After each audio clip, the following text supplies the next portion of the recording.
আজকে সকাল 8:20 আসিল আমার ফ্লাইট। নিউজটা যে আপনারা এইভাবে দেওয়া লাগবো আমি স্বপ্নেও কোনোদিন কল্পনা করছি না।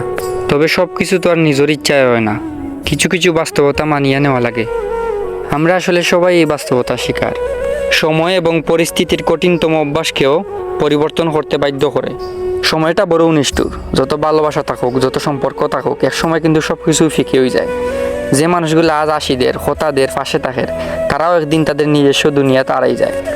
আমরার জীবনের খুব অদ্ভুত একটা সত্যি, চিরকাল কিন্তু কেউ কেউর সাথে থাকে না, কেউ কেউর পাশে থাকে না। মানুষের জীবন আসলে এক রীতিতে চলে না। সময়ের সাথে সব অভ্যাসে খাপা হইয়া নেওয়া লাগে, তবুও মনের ভিতরে একটা কষ্ট থাকি যায়।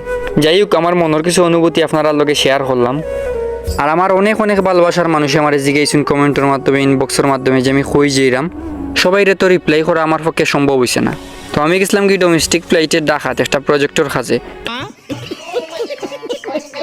তো হিন্য গিয়ে আমি কিতা কাজ করছি আপনারা দেখাইমু নেক্সট ভিডিওত। ঠিক আছে, আজকে ভিডিওটা ওখান পর্যন্ত। সবাই ভালো থাকবা, সুস্থ থাকবা, দেখাইব পরবর্তী ভিডিওত। Tata everyone.